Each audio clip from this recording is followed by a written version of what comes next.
Ассаламу алейкум, еліміздің бастарынасының тікелей эфирінде таңғы жаңалықтар, студияда Бауыржан Бақытбекұлы. Алдағы сайлауға Қазақстан халқы ассамблеясы қамдануда. Бірлестік мүшелері науқанға дайындықтарын арнайы әзірлеген жоспар негізінде жүргізбек. Оған сай ассамблея кеңесі мәжіліс депутаттығына кандидаттарды ұсынуды 20 ақпанда бастап 29 ақпанда аяқтайды. Одан кейін үміткерлер тізімі орталық сайлау комиссиясына ұсынылады. Өз кезегінде комиссия сайлаудан 20 күн бұрын, яғни 29 ақпаннан бастап 5 наурызға дейін кандидаттарды тіркеумен айналысады. Ал наурыздың 6-сынан бастап 13 күн бойына сайлауалды үгіт-насихат жұмыстары жүргізіледі. Ал 10 наурыздан кешіктірілмей, орталық сайлау комиссиясы Қазақстан халқы ассамблеясы сайлайтын мәжіліс депутаттарын сайлау бойынша дауыс берудің өткізілетін орны мен уақыты туралы хабардар етеді. Айта кетейік, заң бойынша мәжілістің 9 депутаты ассамблея атынан сайлануы тиіс. Жалғастырамыз. Әлемді алаңдатқан Зика вирусы адамнан адамға жұғуы мүмкін екен. Алғашқы дерек ақш-та тіркелді. Кесел сау адамға жыныстық жолмен берілген. NBC телеарнасының хабарлауынша науқас Даллас қаласында анықталған. Күні бүгінге дейін мамандар бұл вирус тек масалар арқылы таралады деген байлам айтып келген. Германия ғалымдары адам ағзасынан Зиканың белгілерін ерте анықтаудың жолын тапты. Бұл ДНК анализін тапсыру арқылы мүмкін көрінеді. Қазір неміс ғалымдары жаңалықтарын бразилиялық әріптестермен бөлісуде. Бұл елде Зика безгегін жұқтырғандар саны 1,5 миллионнан асады.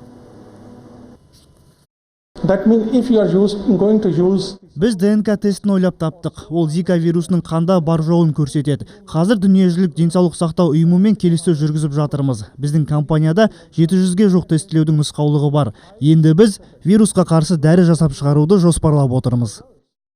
Түркияда туризмнен түсетін табыс 2,8 миллиард ақш долларына азайды. Елдің статистика агенттігінің таратқан мәліметі бойынша туризм саласындағы түсім әсіресе Анкара мен Мәскеу арасындағы ұшақ кикілжіңінен кейін күрт кеміген. Оның үстіне таяу шығыстағы дүрбелең, жантүршігерлік лаңкестік әрекеттер елдің туристік әлеуетін әбден әлсіретіп жіберді. Биыл бұл елге саяхаттап барушылардың саны 2 миллионға азайған. Енді ресми Анкара сәуір айында Анталия қаласында өтетін Экспо көрмесіне үлкен үміт артып отыр. Түркиядан Ержан Жүніс әңгімелейді. Түркияның туризм саласы былтыр 31,5 миллиард долларға жоқ пайда тапқанымен, жалпы кіріс мөлшері соңғы 10 жылда алғаш рет кеміп кетті. Өйткені бұл елге саяхаттап келушілердің қарасы анағұрлым азайып отыр. Елдегі статистика агенттігі жариялаған деректер бойынша 2015 жылы туристердің саны Италиядан 27%, Жапониядан 39%, ал Ресей мен Франциядан 18%-ға azayған. Türkiye çok rahat bir şekilde bu krizi, bu sorunu aşabilecek güçte. Осы 10 күн ішінде Германия, Нидерланды мен Испанияда болып, алдағы маусымда ресейлік туристердің орнын толтыру үшін бірқатар келісімдер жасастық. Оның үстіне Анталияда жуырда ғана үлкен 20-лық саммит өтті. Ал сәуірде Экспо 2016 халықаралық көрмесі елге есігін айқара ашады. Экспоның арқасында отандық туризмнің екінші тынысы ашылары анық. Стамбулда 20-ші мәрте өтіп жатқан Эмит 2016 халықаралық көрмесіне биыл әлемнің 70 елінен 4,5 мыңнан аса туристік агенттіктер қатысуда. Жиында әр елден келген сала мамандары жаңа саяхат бағыттарын ұсынып, өзара тиімді іскерлік байланыстар орнатуға мүдделі. Туриста агенттігінің төрағасы Кахан Дуған көп жылдан бері Стамбул мен Түркияның танымал Каппадокия туристік орталығына шетелдік қонақтарды саяхат жасатып жүр. Terör globalleşmiş durumda. Терроризм жаһандық сипат алды. Соның кесірінен туризм саласы қазір тұтас әлемде тұралап тұр. Бірақ қол қусырып қарап отырғанымыз жоқ. Көп жылдық тәжірибеміз көрсеткендей, жағымсыз оқиғалар 2 ай ішінде ұмытылады. Түркияға саяхаттап келгендердің көбісі көненің көзі Стамбулдай тарихи қаланы тамсана аралап, көрікті орындарын көруге асық. Былтыр алып мегаполис 2,5 миллион турист қабылдапты. 12 қаңтар күні Стамбулдың орталығы саналатын Сұлтан Ахмет мешіт алаңында болған лаңкестік шабуыл әлемге танымал көне шаһардың бет-бейнесіне дақ түсіріп, туристік әлеуетіне айтарлықтай кері әсер етті. Тіпті оның салдары алдағы күндері қатты сезілетін болар. Өйткені қанды оқиғадан кейін мұнда бір апта бойы жан баласы аяқ басуға тартыншақтағанды. Ал қазір келіп кетушілердің қарасы біртіндеп артып жатқанын аңғарамыз. Алайда лаңкестік оқиға болған орында жарылыстан қаза тапқандарды еске алу үрдісі әлі де үзілген жоқ. Мұнда жолы түскен әр адам терроризмнің залалы мен зардабын өз көзімен көріп, іштей қайғы бөлісіп қайтуда. Сол бір қанды оқиғадан соң туристік орталықта күзет күшейтілді. Содан болар әзірге қыдырып жүрген халықтан аңдып жүрген сақшы көп. Ержан Жүніш, Седат Денли, Хабар, Түркия.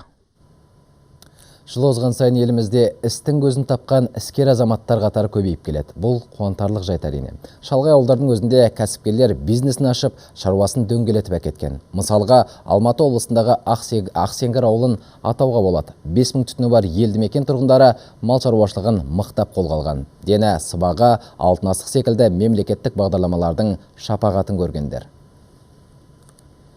Мал шаруашылығын шапшаң дамытуға бағытталған мемлекеттік сыбаға бағдарламасының игілігін Жамбыл ауданындағы Ақсеңгір ауылының шаруалары жақсы сезінуде. Былтыр ауылдық аймақтағы 6 шаруа қожалығы мемлекеттік сыбаға, құлан және алтын асық бағдарламалары арқылы несие алып, қолда бар малдың саны мен сапасын арттыруда.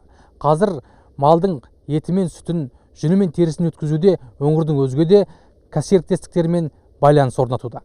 Мырзабек шаруа қожалығының иелігінде 70 гектар жайылым жері бар. Өткен жылы шаруашылық басшысы Жұмахан Дүкеев 100 бас ірі қара алуға несие рәсімдеді. Сөйтіп етті бағыттағы сиырларды өсіруге кірісіпті. Қазір ірілі ұсақты қожалықтар да сыбаға бағдарламасына жүгініп, ірі қара санын көбейтуде. Субсидия беріп отыр. Әр басына малдың әр қара басында 18 мыңнан ол өзіміздің жем-шөбіне бағуына жетіп тұр. Қожалықта сиыр мен жылқыдан бөлек қазақтың биязы жүнді 1500 қойы бар. Асыл тұқымды қой түрін сақтап қалған қожалық тері мен жүнді тиісті бағада өткізеді. Ол жүнге де бізге жаңағы 130 теңгеден төлейді. Килограммына субсидия ретінде көмек. Жақсы бары. Малды баққаннан кейін де малдың оның қырсырын білу керек қой. Қолынан келем деген адам, ерінбеген адам істейді. Біздің ата кәсібіміз ғой сол. Қыстақта электр желісі жоқ, бірақ бұл малшыларға бас қатырар мәселе емес. Өйткені 6 жыл бұрын мұнда шетелден күн мен жел энергиясын зерттеушілер келіп, құны $12,000 болатын қондырғыны тегін орнатып беріпті. Қыстаққа америкалық технологтар күн сәулесінен қуаттанатын қондырғы орнатқан. Қазір малды ауылдағы теледидар, тоңазытқыш және ғаламтор осы қондырғының көмегімен жұмыс істеп тұр. Мал шаруашылығы дамыған Ақсеңгірде 2 жыл бұрын дәрігерлік амбулатория ашылды. Бұрын басы ауырып, балтыр сыздаған жергілікті тұрғындар аудан орталығы Ұзынағашқа сабылатын. Қазір мұнда 22 адам еңбек етеді. Халыққа ем көрсеткім келеді. Көптеген адамдарды емдеп жазғым келеді. Ал 100 мектеп 100 балабақша бағдарламасы бойынша ауылда 80 балаға арналған Ақбота балабақшасы ашылды. Сондай-ақ күрделі жөндеуден өткен мәдениет үйі де жұмыс істеп тұр. Ауласында ауыл тұрғындары бірігіп, жеңістің 70 жылдығына арнап ескерткіш орнатты. Бірлігі мен тірлігі жарасқан ауылда өткен жылы 80 адам тұрақты жұмысқа орналасты.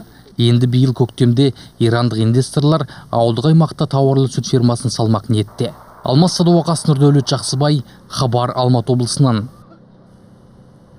Өз үйім бағдарламасы аясында баспана тұрғызуда алғаш болып Сыр өңірі қолға алды. Тұрғын үй құрылыс жинақ банкінің жаңа жобасы шеңберінде жалпы аумағы 40 000 шаршы метр болатын 12 үй салынады. Бүгінде қазығы қағылып, іргетасы қаланып үлгерген бұл нысандар Сырдария және Арай 3 шағын ауданынан бой көтереді. Жалпы өз үйім бағдарламасы арқылы 600 қызылордалық баспаналы болады. Одан бөлек Бәйтерек ұлттық басқарушы холдингінің қаржыландыруымен Сәулет ықшам ауданында тағы 7 үй бой көтереді. Қазірдің өзінде олардың іргетасы қаланып үлгерді. Бұл жобаға шамамен 3 миллиард теңге жұмсалады. Тұрғын үйлердің барлығы ағымдағы жылдың тамыз айында пайдалануға беріледі деп жоспарланып отыр.